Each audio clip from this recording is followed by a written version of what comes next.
We will be able to stand before the holy throne of Lord Almighty. എപ്പോഴാണ് വിലകെട്ടവ പറയുന്നത്? അതായത് ബലിയർപ്പിക്കാനായിട്ട് വരുമ്പോൾ ഞാനെല്ലാം തികഞ്ഞായതുകൊണ്ടും അല്ലാണ്ട് പറയുന്നത്, നമ്മൾ ഒരുമിച്ചാണ് ധ്യാനിക്കുന്നത്. നമ്മൾ ബലിയർപ്പിക്കാൻ വരുമ്പോൾ ബലിക്കായിട്ട് നമ്മൾ തലേദിവസം മുതലേ ഒരുങ്ങുമ്പോൾ നമ്മളിങ്ങനെ കണ്ണി കാണുന്ന എല്ലാവരുടെയും കുറ്റവും കുറവും ഒന്നും പറഞ്ഞ് വരരുത്. അത് വലിയൊരു കൃപയാണ്, അങ്ങനെ പറയാതിരിക്കുക എന്ന് പറയുന്നത്. എന്നാൽ വളരെ വേഗം നമ്മളെല്ലാവരും വീണ്ടും പോകും. നമ്മൾ കുർബാനയ്ക്ക് കയറാൻ തുടങ്ങുന്നതിന് എന്ന് പറഞ്ഞിട്ട് അകത്ത് കയറി കഴിഞ്ഞിട്ടില്ലേ, ചേച്ചിമാർ പറയാം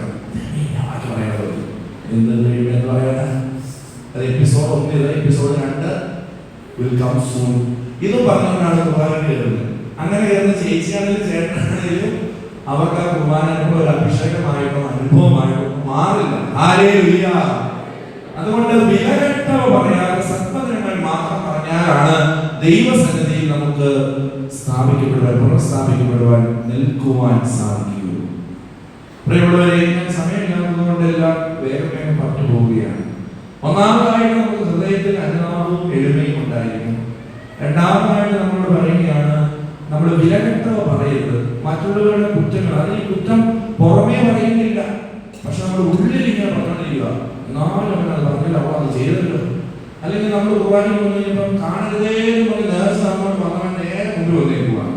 അപ്പൊ പുറമേ പറഞ്ഞില്ലെങ്കിലും ഉള്ളിൽ നമ്മൾ 4 കൂട്ടിക്കെട്ടി പറയും. പുറമേ പറയില്ല, ഉള്ളിൽ പറയും. എന്നിട്ടാണ് പോയി അങ്ങനെ. ഇത് തമാശയായിട്ട് പറഞ്ഞതല്ല, ഞാനാണെങ്കിലും നിങ്ങളാണെങ്കിലും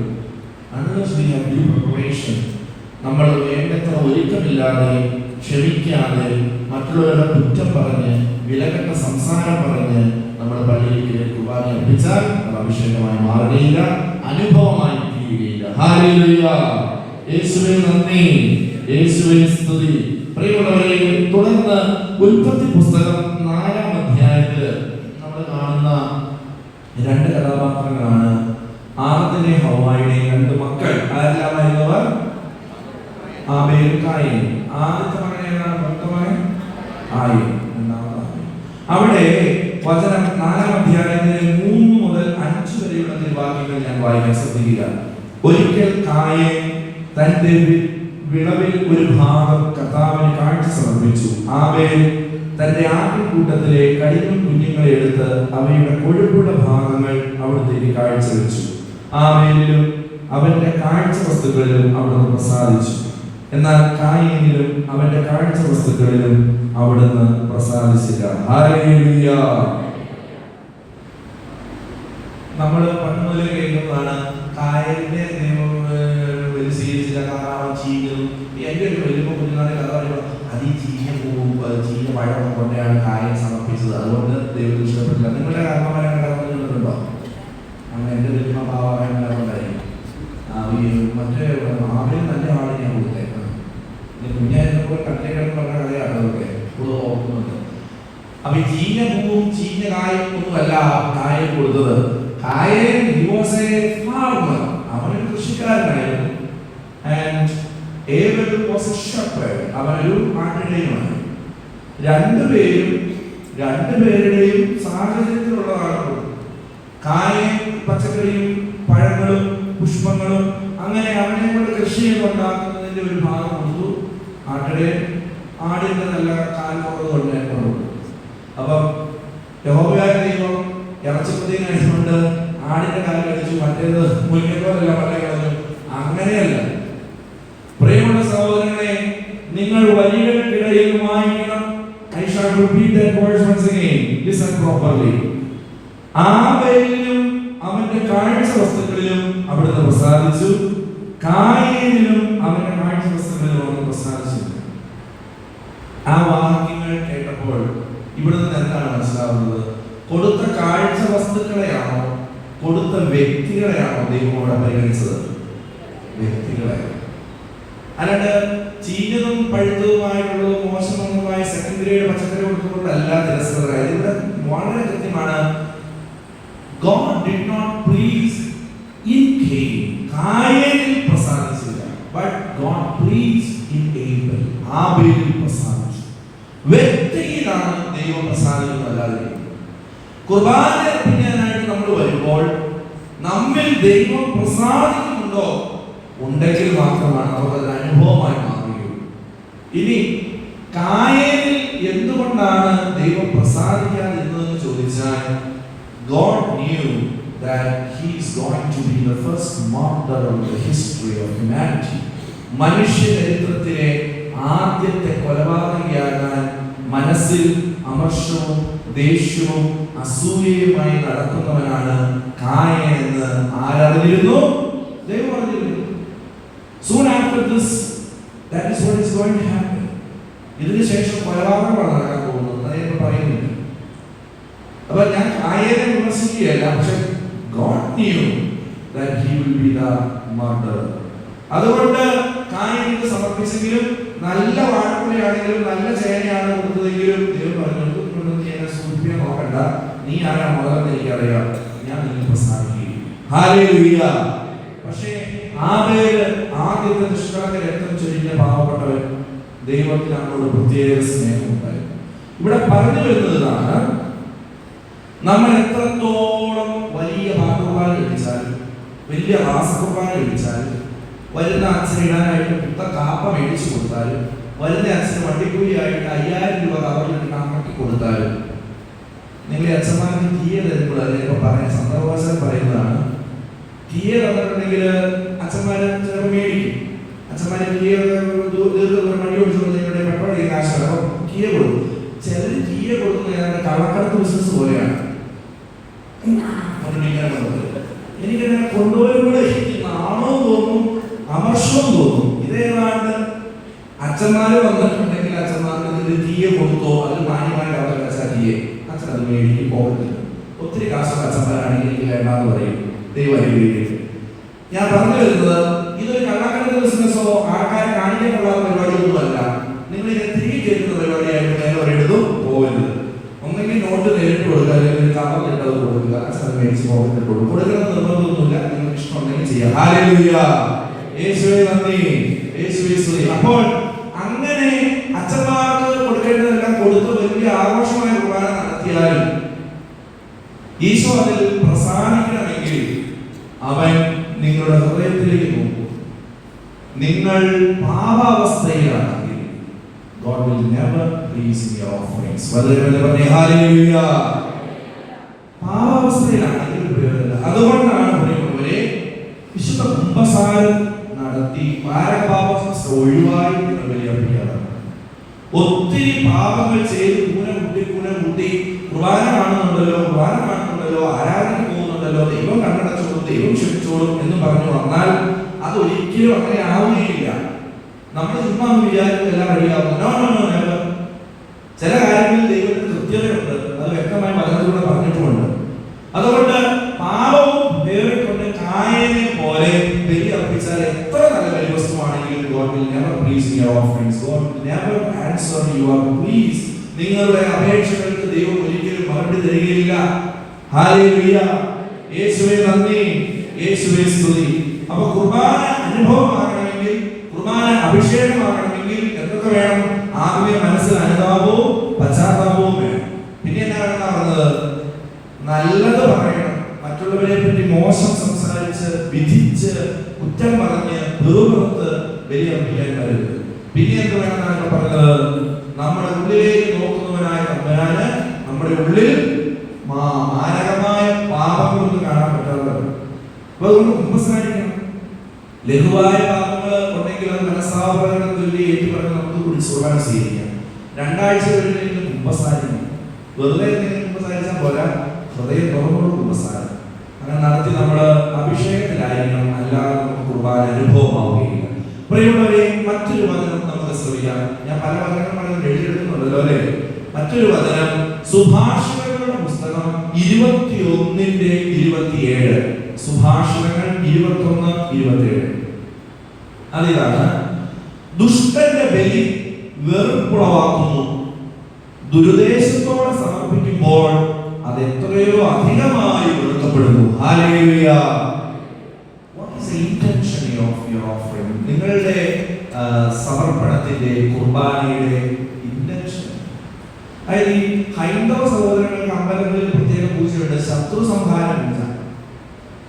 അപ്പൊ ഞാനൊരു ഈ പള്ളിയില്ല, വേറൊരു പള്ളിയിൽ ഇരുന്ന് കഴിഞ്ഞപ്പോൾ ഒരു ദിവസം മുറി വന്ന് ഒരു ചേർത്ത് പൊട്ടി. ഒരു 11 മണി സമയത്ത് ഞാൻ അത് നോക്കി, ഒരു അങ്ങനെ അത്രകാലമല്ല, 10-60 വയസ്സുണ്ട്, സാരിക്കാരി ചേച്ചി.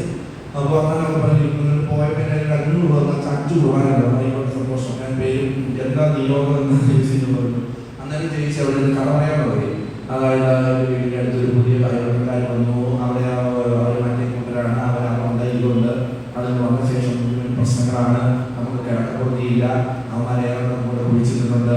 ഞാൻ കഴിഞ്ഞ ദിവസം മിറ്റടിക്കാൻ പോയി കഴിയുമ്പോൾ അവിടെ പൂ കണ്ടു, അവിടെ മുട്ട കണ്ടു, അതെല്ലാം മാറ്റി എടുത്തു എന്നൊക്കെ കുറേ കാര്യങ്ങൾ എന്നോട് പറഞ്ഞു. ഞാനിങ്ങനെ തലയാട്ടി കേട്ടു. അതിനിടെ ഞാൻ മരിച്ചവർക്ക് വേണ്ടിയാണ് കുർബാന, അത് പോകണല്ലോ, പറഞ്ഞാൽ പോകണ്ടേ, അവിടെ ഇരിപ്പാണ്. അപ്പോൾ മരിച്ചവർക്ക് വേണ്ടിയല്ല, അവന്മാർക്ക് പണിക്ക് വേണ്ടിയില്ല, അവന്മാർക്ക് നല്ല ഇരിപ്പ് ഒരു പണി നമുക്ക് കൊടുക്കാം. അച്ഛൻ കുർബാന അച്ഛൻ കുർബാന ഇരിക്കുമെന്ന് എനിക്കറിയാം. അപ്പൊ എന്നെ സൂചിപ്പിച്ച് ചേച്ചി ശത്രു സംഹാര പൂജയ്ക്ക് വന്നതാണ്. ഹല്ലേലൂയ. അതുകൊണ്ടാണ് വചനം പറയുന്നത്, ദുഷ്ടന്റെ ബലി വെറുപ്പുളവാക്കുന്നു, ദുരുദ്ദേശത്തോടെ സമർപ്പിക്കുമ്പോൾ അത് എത്രയോ അധികമായി കൊടുക്കപ്പെടുന്നു. നമ്മുടെ ക്രൈസ്തവനാണ് സ്നേഹം പറയണമെന്ന് പറഞ്ഞായിരുന്നു. നമ്മൾക്കൊന്നും ആ കാര്യത്തിൽ ക്ലാരിറ്റി ഓഫ് തോട്ട് ഒന്നുമില്ല ഈ കാര്യങ്ങളെ പറ്റി. ഈ ചേച്ചിയെ പോലെ പലരും ഒരുപക്ഷെ ഈ സമൂഹത്തിൽ കണ്ടേക്കാം. മറ്റൊരാൾ നശിച്ചു പോകാനുള്ള ആഗ്രഹത്തിൽ കുർബാന ഇരിക്കുകയും നോയന വരികയും ഇനി ഇത് പൈസ കൊടുത്തില്ലെങ്കിൽ പോലും ഓരോ കുർബാനയിലും മറ്റുള്ളവരുടെ തിന്മയ്ക്ക് വേണ്ടിയോടെ ഇടുത്തി വീഴെന്ന് പറയുന്നത് പ്രാർത്ഥിച്ചവർ കാണും. അങ്ങനെ ബലി അർപ്പിച്ചാൽ അത് നമ്മുടെ തന്നെ ഇരുട്ടിയായിട്ട് വരും. അതൊരിക്കലും നമുക്ക് മനസ്സമാധാനം തരികയും നമ്മൾ ആർക്കെതിരെ പ്രാർത്ഥിക്കുന്നതോ അത് തിരിച്ചു റിട്ടേൺ വന്ന് നമ്മുടെ തലയിലിരിക്കും. അതുകൊണ്ട് ഒരിക്കലും അങ്ങനെ പ്രാർത്ഥിക്കരുത്. അങ്ങനെ പ്രാർത്ഥിച്ചാൽ ബലി തമ്പുരാൻ സ്വീകരിക്കുകയില്ല. അതിന് ഇരട്ടി ചിത്താനുഭവം ഉണ്ടാവും. അതിനെപ്പറ്റി പറഞ്ഞ ഹല്ലേലൂയ, യേശുവേ നന്ദി, യേശുവേ സ്തുതി, യേശുവേ ആരാധന. നമുക്കൊരു വിഷയം എഴുതിയിരിക്കാം, എന്തോ ഒരു ആത്മാവ്. നമുക്ക് ഇരു കരങ്ങളും സ്വർഗ്ഗത്തിലേക്ക് ഉയർത്താം. കർത്താവേ, പരിശുദ്ധ കുർബാനയെ പറ്റി ഞങ്ങൾ പഠിക്കുന്ന ഈ അവസരത്തിൽ ഞങ്ങളെ അലട്ടുകയും അസ്വസ്ഥപ്പെടുത്തുകയും പ്രലോഭനങ്ങൾക്ക് വിധേയമാക്കുകയും ചെയ്യുന്ന സകല ദുഷ്ടാരൂപികളെയും ഈശോയുടെ ശക്തിയേറിയ നാമത്തിൽ ബന്ധിക്കുന്നു, ബഹിഷ്കരിക്കുന്നു.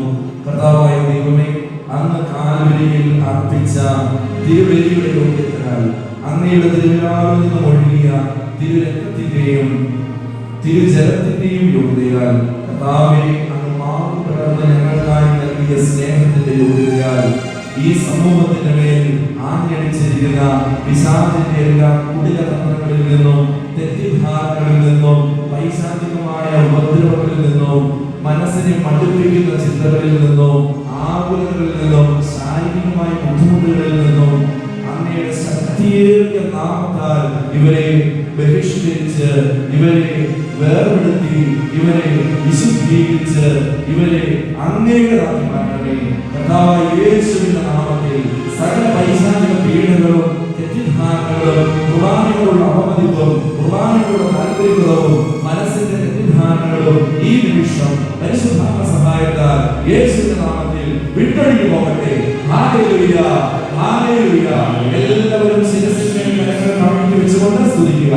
Hallelujah, hallelujah.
Krishna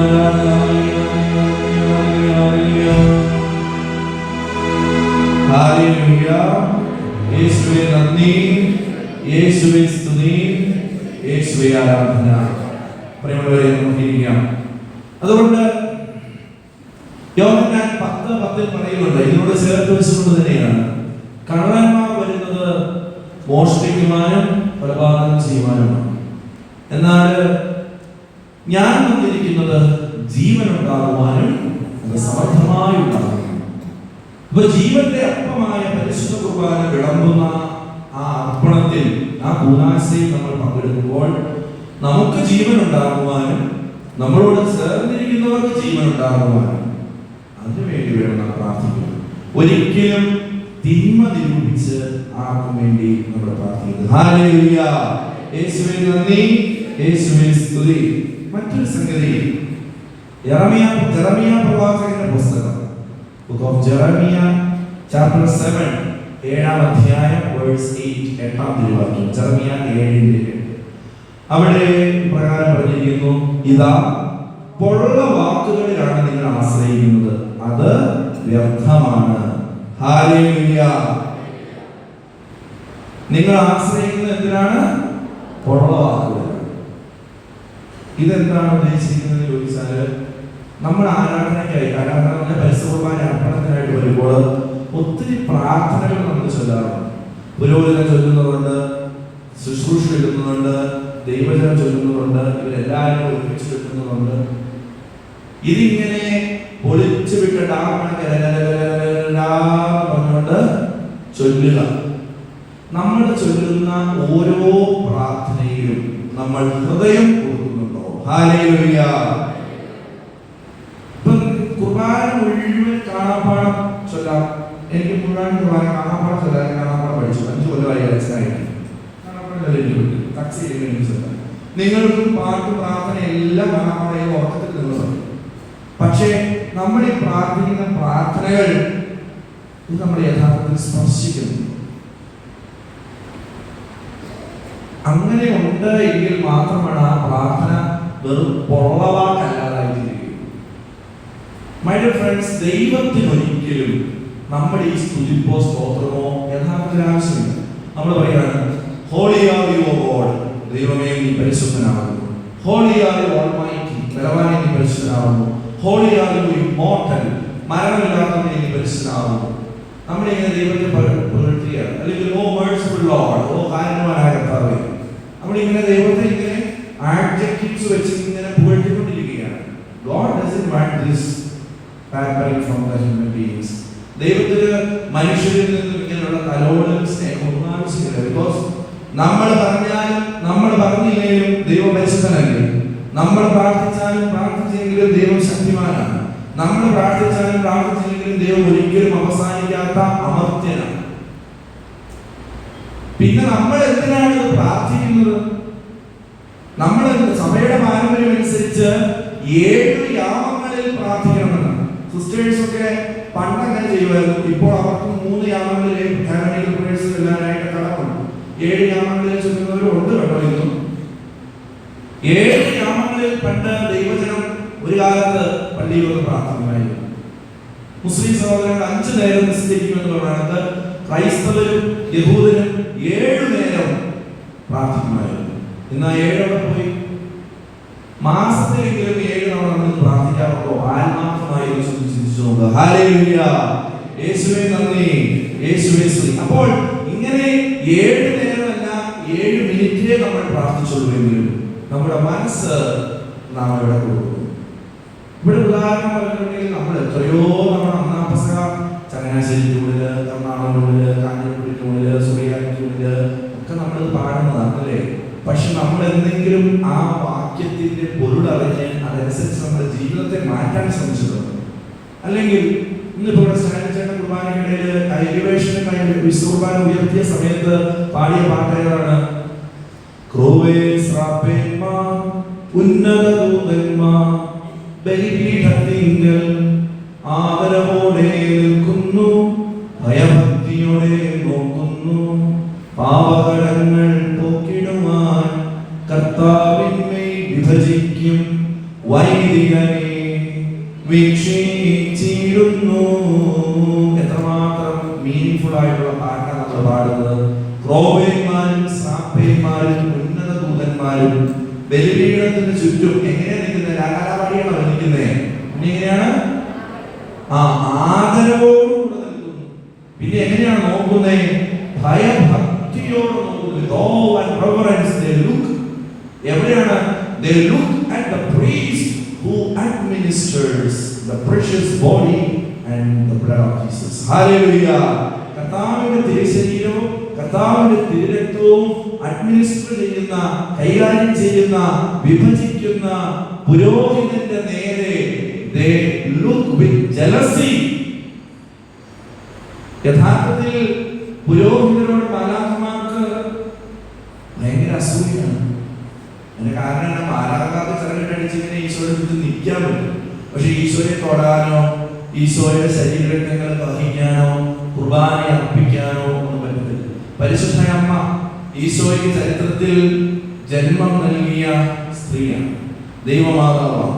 പരിശുദ്ധ അമ്മ ഒരിക്കൽ ഈശോയ്ക്ക് ജന്മം നൽകുമെങ്കിൽ ഒരു പട്ടക്കാരൻ, ഒരു പുരോഹിതൻ, ഒരു മെത്രാൻ എല്ലാ ദിവസവും തന്റെ കരങ്ങളിൽ ഈശോയ്ക്ക് ജന്മം കൊടുക്കുന്നു. വളരെ പറഞ്ഞേ ഹല്ലേലൂയ. അതുകൊണ്ട് ബലിയർപ്പിക്കാനായി വന്നു നിൽക്കുന്ന അച്ഛൻ, പുത്തനച്ഛനാണെങ്കിലും വൃദ്ധനായ അച്ഛനാണെങ്കിലും ഇടപ്രായക്കാരനാണെങ്കിലും താടിയുണ്ടെങ്കിലും ദേഷ്യമാണെങ്കിലും സുന്ദരനാണെങ്കിലും വിരൂപനാണെങ്കിലും, he is none other than our Lord Savior Jesus Christ. Isho മിശിഹായാകുന്ന നമ്മുടെ കർത്താവും രക്ഷകനുമായ ഒരുവനല്ലാതെ മറ്റാരുമല്ല വിശുദ്ധ കുർബാന അർപ്പിക്കുന്ന പുരോഹിതൻ. ആ ഒരു ബോധ്യം നമുക്കുണ്ടോ? നമുക്ക് അതിർത്തിയുള്ള ഒരു അച്ഛനാണ് കുർബാന ഇരുന്നതെങ്കിൽ പലരും ഇവിടെ പറഞ്ഞിട്ടുണ്ട്, ആ അച്ഛന്റെ മുഖം കണ്ട എന്റെ അച്ഛൻ എനിക്ക് പള്ളിക്കാൻ തോന്നില്ല, എനിക്ക് മനസ്സിന് ഭ്രാന്തി തോന്നും, ഞാൻ പലപ്പോഴും ഇറങ്ങിപ്പോണെന്ന് വിചാരിച്ചത് കുർബാന അല്ലേ ഞാൻ നിൽക്കുന്നതാണ്. എന്നോട് പലരും പറഞ്ഞിട്ടുണ്ട്, കുമ്പസാരത്തിലല്ല അല്ലാതെ പുറത്ത് ഷെയർ ചെയ്തിരിക്കുന്ന പറഞ്ഞിട്ടുണ്ട്. അങ്ങനെ ഒരു വെറുപ്പോടുകൂടെ നമ്മൾ വന്നിട്ട് ഞാൻ സ്വർഗത്തിൽ അപ്പമാകുന്നു പറഞ്ഞ് എനിക്ക് പാടിയിട്ടുള്ള കാര്യമുണ്ടോ? അതാണ് പറയുന്നത്, നമ്മള് തൊള്ള വാക്കുകൊണ്ട് ദൈവത്തെ പ്ലീസ് ചെയ്യരുത്. നിങ്ങളുടെ ഹൃദയവിചാരം ഞാൻ പറഞ്ഞ വാഴപ്പിള്ളിക്ക് കോഴപ്പിള്ളിക്ക് പോയിട്ട് കാര്യമില്ല. ഹൃദയവിചാരം അവിടെ ഉയർത്തണം, സ്വർഗത്തിലേക്ക് ഉയർത്തണം. അന്നേരം വേറെ ഒന്നിനെ പറ്റി ചിന്തിക്കരുത്.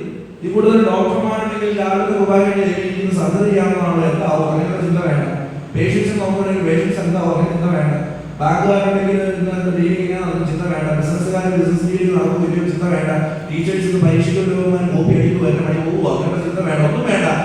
എല്ലാം മറന്ന് സകലതും തമ്പുരാന് വിട്ടുകൊണ്ട് അർപ്പിക്കുന്ന നിമിഷങ്ങളാണ് പരിശുദ്ധ കുർബാനയുടെ സ്വർഗീയ നിമിഷങ്ങൾ. അതിനെ നമ്മൾ വില്ലിംഗ് അല്ല എങ്കിൽ ഒരിക്കലും കുർബാന നമുക്ക് അനുഭവമാവുകയില്ല. ഹല്ലേലൂയ.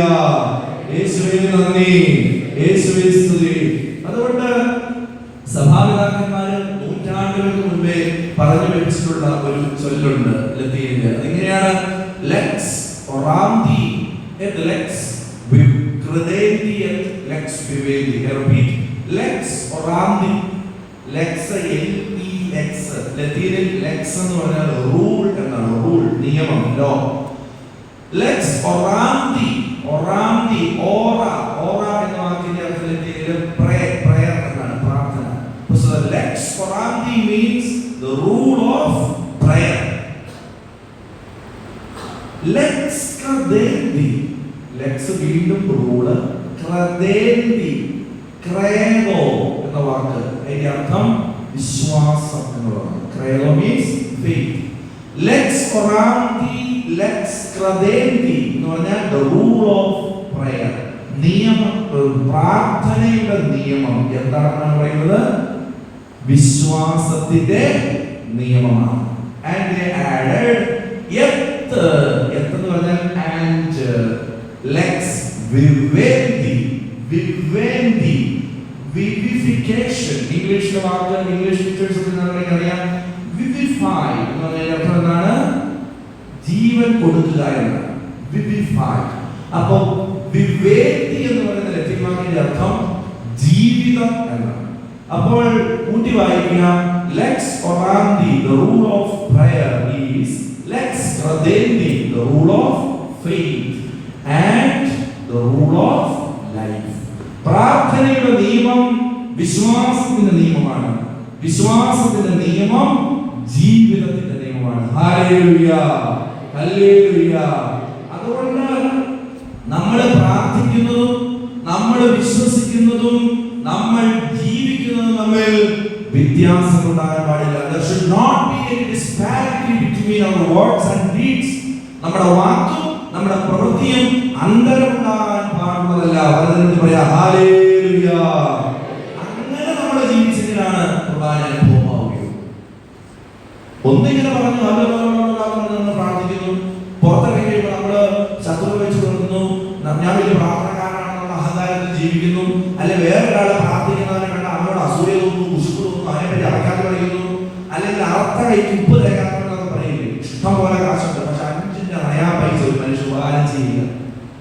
ഡെഡ് മണി ഇങ്ങനെ അട്ടി അട്ടി അട്ടി അട്ടി അട്ടി നമ്മുടെ ഷെൽഫുകളിലും അലമാരകളിലും ലോക്കറുകളിലും ബാഗുകളിലും കെട്ടിക്കിടപ്പുണ്ട്. ഒരു മനുഷ്യൻ ഉപകാരം ചെയ്യില്ല. നിങ്ങളുടെ കാര്യം കേട്ടോ, അങ്ങനെയുള്ള മനുഷ്യരുടെ കാര്യം പറയുന്നത്. അങ്ങനെയുള്ള ആളുകളോട് ഡെഡ് മണി വെച്ചോണ്ടിരിക്കുന്നത്. അതായത് ദിവ്യകാരുണ്യമേ ഒറ്റയായിട്ട് അങ്ങനെ കാരുണ്യത്തെ വിളിച്ച് പുറത്തേക്ക് കഴിയുമ്പോൾ മറ്റുള്ളവരോട് അല്പം കരുണയൊക്കെ കാണിക്കുക, ഭർത്താവിനോട് ഒരല്പം കരുണയും കാണിക്കുക. ഭർത്താവിനോടുള്ള വഴക്കെല്ലാം കൂടി മുഖം മുറിപ്പിച്ചുകൊണ്ട് വന്നിട്ട് ദിവ്യകാരുണ്യമേ വിളിച്ചാൽ അതാണ് പൊള്ളവാക്ക്. God doesn't please. ദൈവം പ്രസാദിക്കും. Hallelujah, hallelujah. യേശുവേ നന്ദി. ഞാൻ പറഞ്ഞ എല്ലാവർക്കും ദൈവമില്ല, സാരമില്ല. ഞാൻ ഇവിടെ കുറച്ച് സ്നേഹമുള്ളവരെ, തുടർന്ന് നമ്മൾ കാണുന്ന ഒരു വചനഭാഗം എന്ന് പറയുന്നത് സാമുവേൽ പ്രവാചകന്റെ 2-ാം പുസ്തകം 24-ാം അധ്യായമാണ്. 24-ാം അധ്യായം അവിടെ ദാവീദ് രാജാവിനെ പറ്റിയാണ് പറയുന്നത്.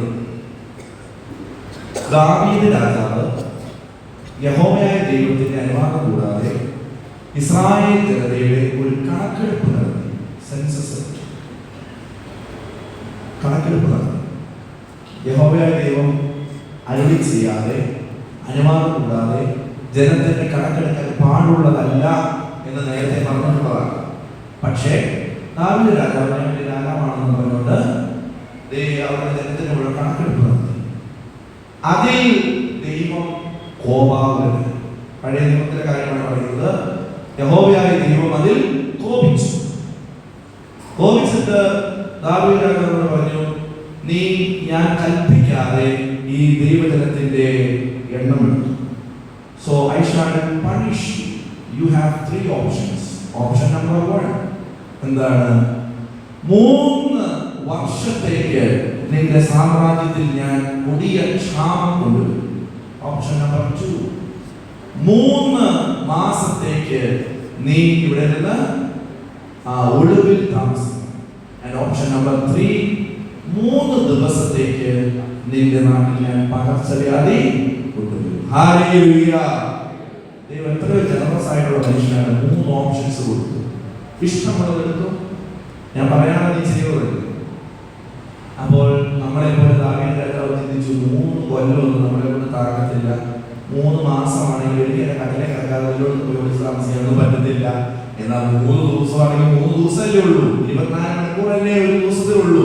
അങ്ങനെ കണക്ക് കൂടി പുള്ളി പറഞ്ഞു, 3 ദിവസം പകർച്ചവ്യാധി കിട്ടും, കുഴപ്പമില്ല.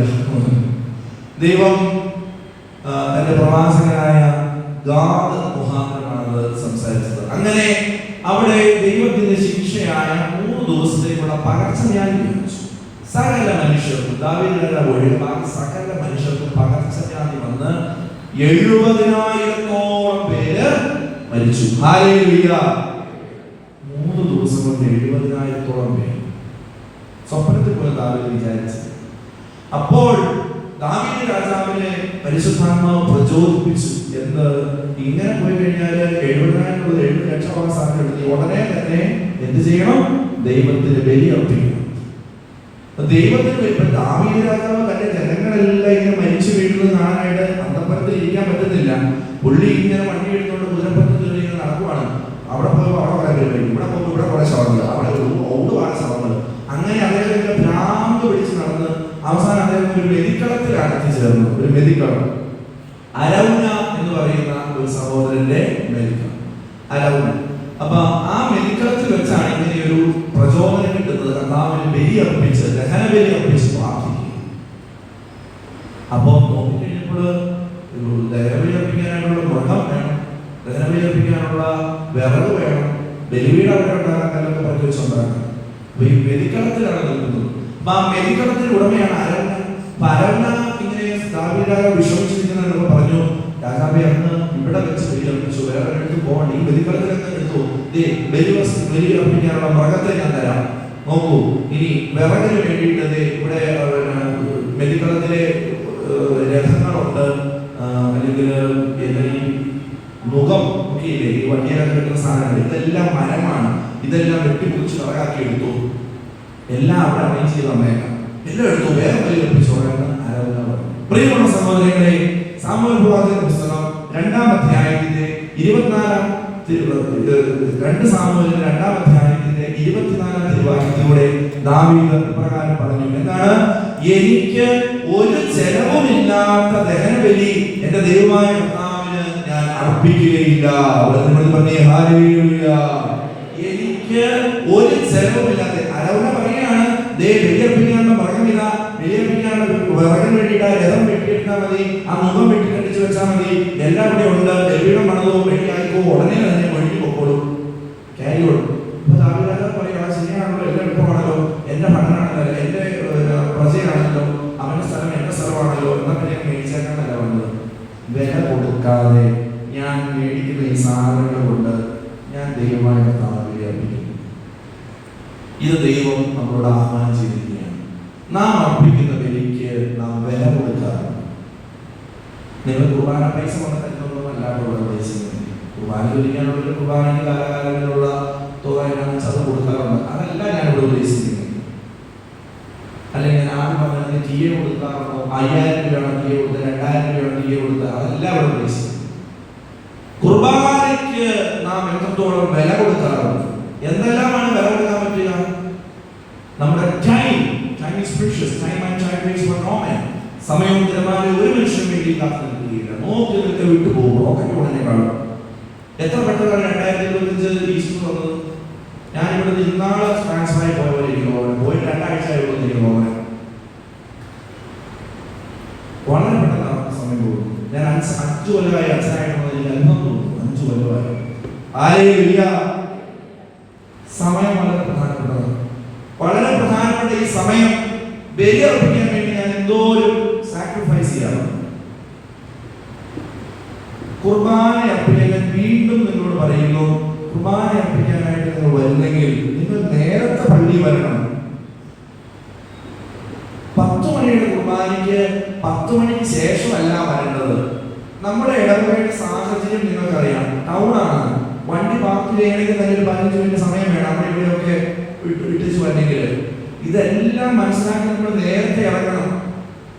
ഇനി നമ്മൾ നേരത്തെ വരാനായി ആഗ്രഹിച്ച് ഒരുങ്ങി കുളിച്ച് പെറുക്കി പല്ലും തേച്ച് കാപ്പി കുടിച്ച് പിള്ളേരെ ഒരുക്കി ഇറക്കി കഴിഞ്ഞപ്പോൾ ഗതികേടിന് വരാൻ തടസ്സമുണ്ടാവുന്ന എന്തെങ്കിലും സംഭവിച്ചു എന്ന് വിചാരിക്കുക. അതിന്റെ പേരിൽ 1.5 മണിക്കൂർ താമസിച്ചുവെങ്കിലും ദൈവത്തിന് മനസ്സിലാവും. പക്ഷേ ഒരു തടസ്സവും ഇല്ലാതിരുന്നു ഈ കൊച്ചിനെ ഈ കഞ്ഞിയെ പറ്റി മതി എന്നുള്ള മട്ടില് ആടി ആടി താളം കണ്ട് സാരിയുടെ കൂടി അങ്ങോട്ടൊന്ന് മാറ്റി കുത്തി ഇങ്ങോട്ട് മാറ്റി കുത്തി അതിന്റെ അറ്റത്തൊന്ന് പിടിച്ച് ഇതിന്റെ അറ്റത്തൊന്ന് പിടിച്ചെന്ന് പറഞ്ഞ് കുറെ കൂട്ട് മുടി ഒരുക്കി അല്ലെ ചേട്ടന്മാരൊക്കെ നേരിട്ടില്ല. ഇങ്ങനെയൊക്കെ മനഃപൂർവ്വം താളം കണ്ട് ബലിയർപ്പിക്കാൻ നമ്മൾ താമസിക്കാറുണ്ട്.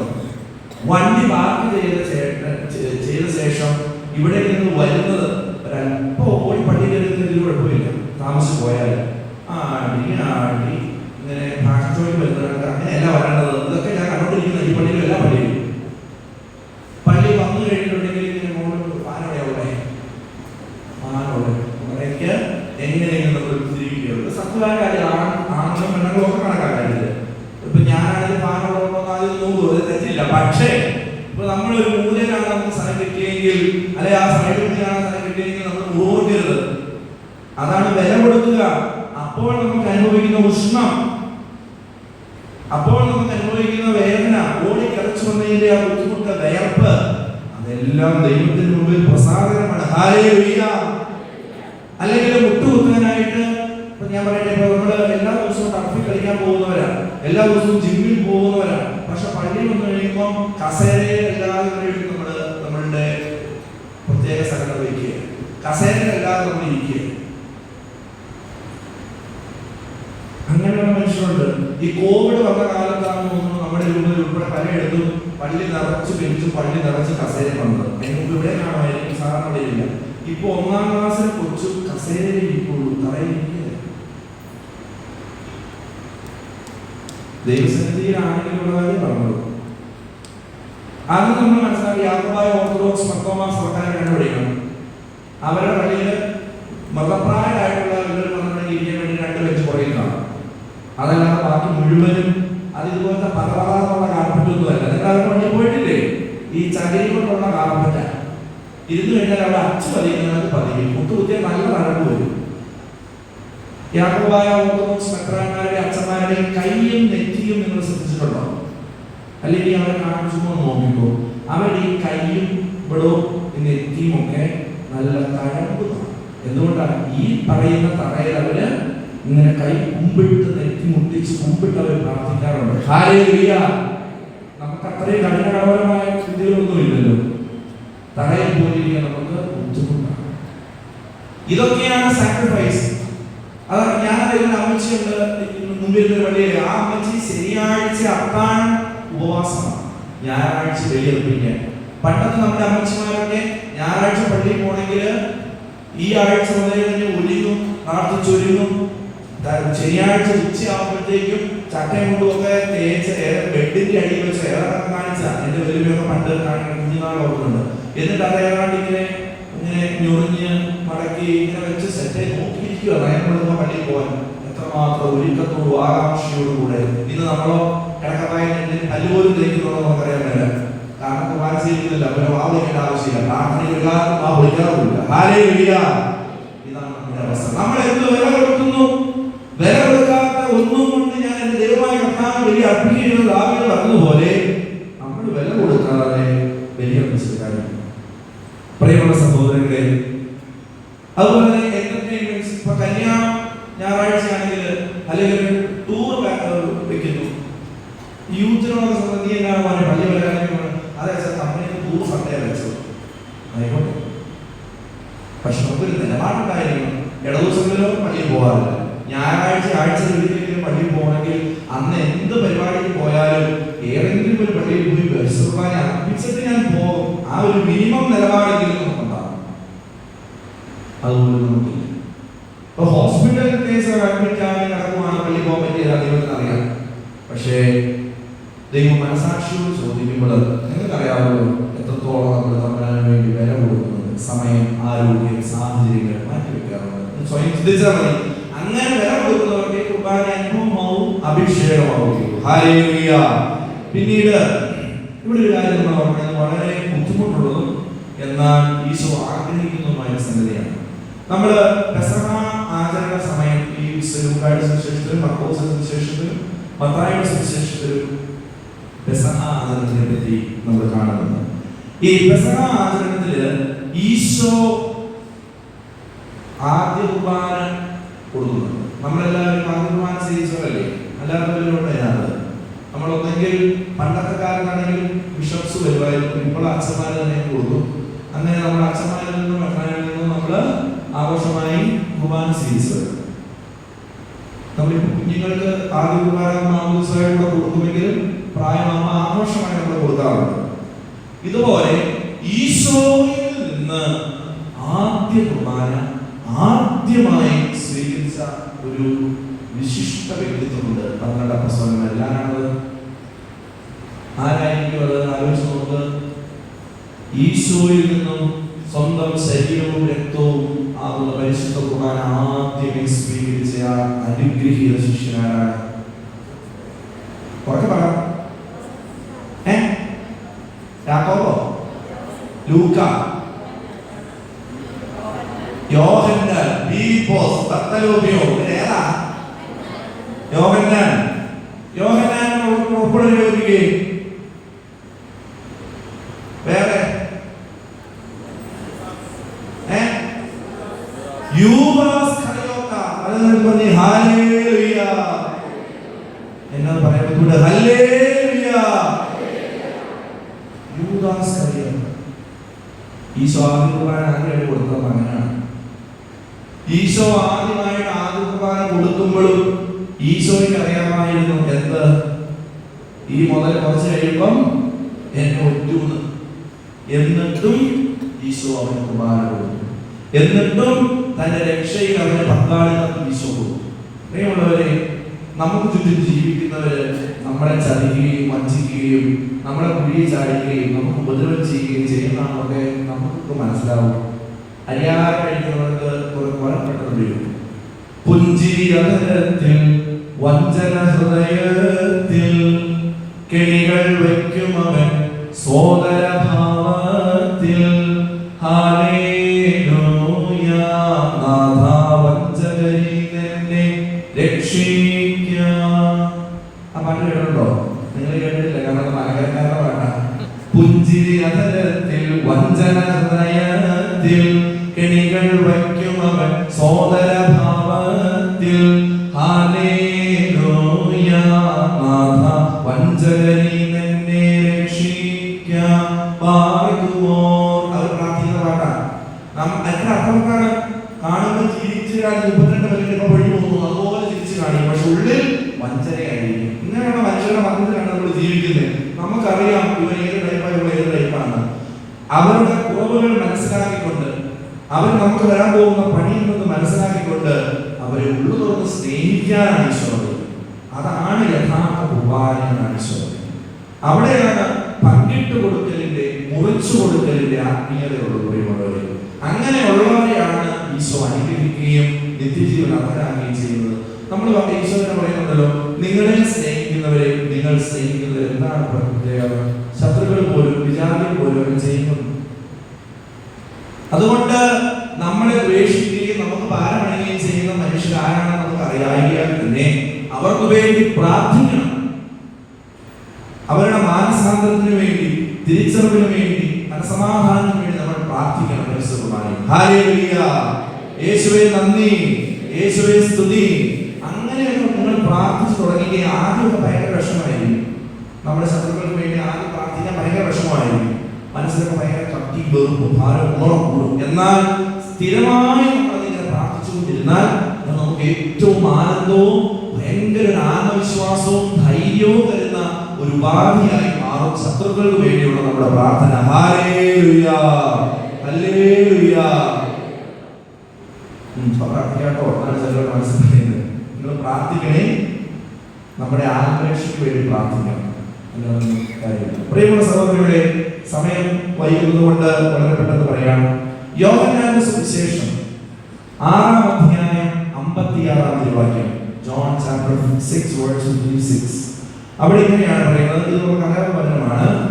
എന്റെ ശരീരം ഭക്ഷിക്കുകയും എന്റെ രക്തം പാനം ചെയ്യുകയും ചെയ്യുന്നവൻ എന്നിലും ഞാൻ അവനിലും വസിക്കുന്നു. ഹല്ലേലൂയ. വിശുദ്ധ കുർബാനയെ പറ്റി ഈശോ പറയുകയാണ്, എന്റെ ശരീരം ഭക്ഷിക്കുകയും എന്റെ രക്തം പാനം ചെയ്യുകയും ചെയ്യുന്നവൻ എന്ത് ചെയ്യുന്നതാണ് ഈശോ പറയുന്നത്? He or she will abide in me. അവൾ എന്നിൽ വസിക്കുന്നു. ആ എംഫസിസ് നമ്മൾ നോക്കണം. ഞാൻ വന്ന് അവരുടെ ആവശ്യങ്ങളെല്ലാം നിറവേറ്റി കൊടുക്കുന്നതല്ല ഈശോ ഫസ്റ്റ് കണ്ടീഷൻ പറയുന്നത്. He or she will abide within me. എന്നിൽ അവർ വസിക്കും. ദൈവം നമ്മിൽ വസിക്കുന്നു, നമ്മൾ ദൈവത്തിൽ വസിക്കുന്നത് നമ്മളുടെ വ്യത്യാസം.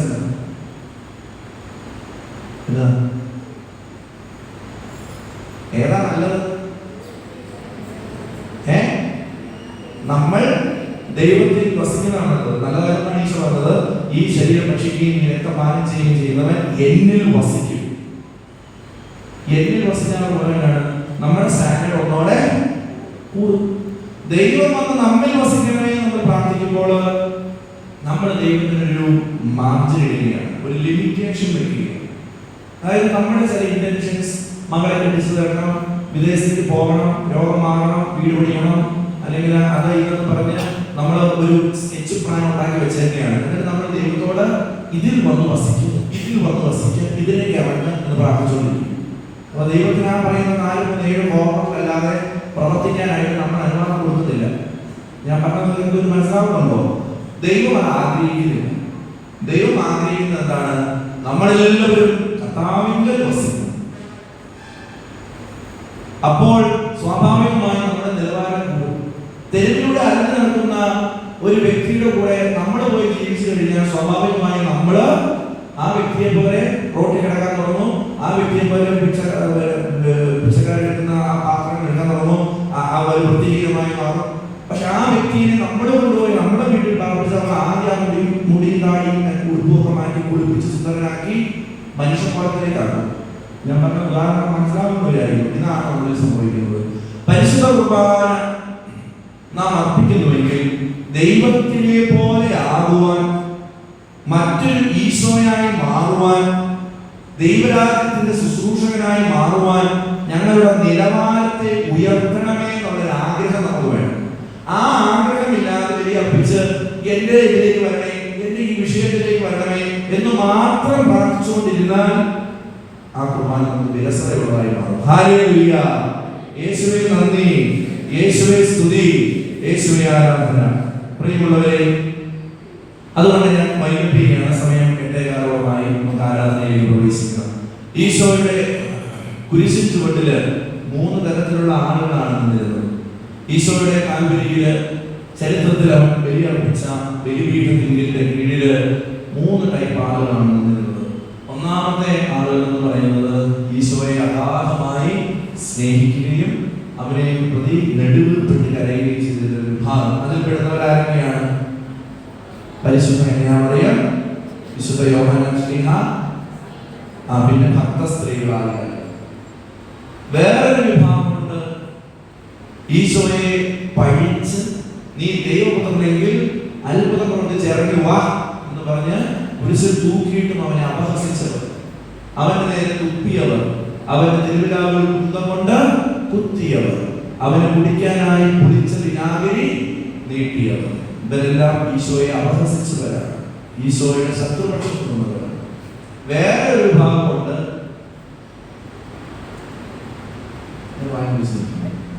അവരെ എന്താണ് വിളിക്കുന്നത്? നോക്കുകുത്തികൾ, കാഴ്ചക്കാർ. അത്ഭുതം പ്രവർത്തിക്കുവോ? യവന്മാരെ ഓടിക്കുവോ? എന്താ സംഭവിക്കണേ? അവൻ മരിച്ചാലും വേണ്ടിയില്ല, ജീവിച്ചാലും വേണ്ടിയില്ല. കാര്യത്തിൽ എന്ന് പറയുന്നത് നമുക്ക് അറിയണം, നമുക്കത് അവലോകനം ചെയ്യണം, അത് ചർച്ച ചെയ്യണം. അങ്ങനെയുള്ള കുറെ കാഴ്ചക്കാർ. പ്രിയമുള്ളവരെ, നമ്മുടെ പരിശുദ്ധ കുർബാനയാകുന്ന, തിരുവൾത്താരയാകുന്ന കാൽവരി മലയില് പുരോഹിതനാകുന്ന ഈശോ ബലിയർപ്പിക്കുവാനായിട്ട് നമ്മളോട് ആഹ്വാനം ചെയ്ത് നമ്മളിവിടെ ഒരുമിച്ച് കൂടുമ്പോൾ നമ്മൾ ഈ 3 കാറ്റഗറിയിൽ ഏത് കാറ്റഗറി ആയിരിക്കണം? പരിശുദ്ധ അമ്മയുടെയും യോഹന്നാന്റെയും ഭക്ത സ്ത്രീകളുടെയും കാറ്റഗറിയാണ്. നമ്മുടെ ശത്രുപക്ഷത്തിൽ കാണില്ല, ഈശോയുടെ വെറുപ്പുള്ളവരാരും പള്ളി വരില്ല. പക്ഷെ 3ാമത്തെ കാറ്റഗറിക്കാരുണ്ട്. ഏത്? ഇന്ന് അച്ഛനിട്ട കാപ്പിന് നിങ്ങളോ ഉണ്ടോ? അച്ഛൻ അങ്ങോട്ട് തിരിഞ്ഞോ, കൈ പൊക്കിയോ, കാണുന്നോ, തുറന്നോ? ഇതെല്ലാം കാഴ്ചക്കാർ. ഈ കാഴ്ചക്കാരുടെ ഒരു പ്രത്യേകത എന്താണ്? അവർ നാടകം കാണുന്നവരാണ്. നാടകം കഴിയുമ്പോൾ പൊടികളിൽ പോകുന്നവരാണ്. അവർക്ക് കർത്താവിന്റെ ശരീരങ്ങളിൽ പങ്കാളിത്തമൊന്നുമില്ല. അവർ ഒരു കാലം കുർബാന സ്വീകരിക്കുകയാണ്. ചില മനുഷ്യനെയാണ് ഇങ്ങനെ വന്ന് കൈ കെട്ടിരിക്കും, താഴെല്ലാം അവലോകനം ചെയ്യും, പുറത്തുപോയി അവലോകനം നടത്തും, കുർബാന സ്വീകരിക്കും. പറയുമ്പോഴേ നമ്മളൊരാളെ കല്യാണം വിളിച്ചിട്ട് നമ്മൾ പോയി കല്യാണ സന്ധ്യ ഉണ്ടാകാൻ പോകുന്നു കഴിഞ്ഞാൽ ആ വിളിക്കുന്നയാളുടെ വിഷമമാണ്. അയാൾ എനിക്ക് വെച്ച ഭക്ഷണം മുഴുവൻ വേസ്റ്റായി പോകും എന്ന് പറഞ്ഞാൽ കർത്താവ് സ്വർഗീയ വിരുന്നാകുന്ന, സ്വർഗീയ മന്നയാകുന്ന സ്വന്തം ശരീരവും രക്തവും ഭക്ഷണപാനീയമായി ഒരുക്കി വെച്ചിട്ട് വാ മകനെ എന്ന് പറഞ്ഞ് വിളിച്ചിട്ട് നമ്മൾ പോയി കാഴ്ചക്കാരായി തിരിച്ചു പോരുന്നത്. നമ്മൾ ആ ശരീരം ഭക്ഷിക്കുകയും ആ രക്തം പാനം ചെയ്യുകയും ചെയ്യണം. അതിനനുസരിച്ചുള്ള യോഗ്യത നേടി വേണം, അതിനനുസരിച്ചുള്ള വിവാഹ വസ്ത്രം ധരിച്ചു വേണം നാം പള്ളിയിൽ പോകാൻ. ഒരുക്കമുള്ളവരായി ഈശോയെ സ്വീകരിക്കാൻ, നിത്യജീവൻ അവകാശികളായി മാറുവാൻ, രക്ഷയുടെ മക്കളായി മാറുവാൻ, അഭിഷേകമുള്ളവരായി മാറുവാൻ, പരിശുദ്ധാത്മാവ് നിറയുന്നവരായി മാറുവാൻ, നമ്മുടെ ആഗ്രഹങ്ങളെല്ലാം ദൈവം നിറവേറ്റി തരുവാൻ ഇതിനുവേണ്ടി നാം പരിശ്രമിക്കണം. നോക്കുകുത്തികളെ ദൈവത്തിന് ആവശ്യമില്ല. നമുക്ക് എഴുന്നേറ്റ്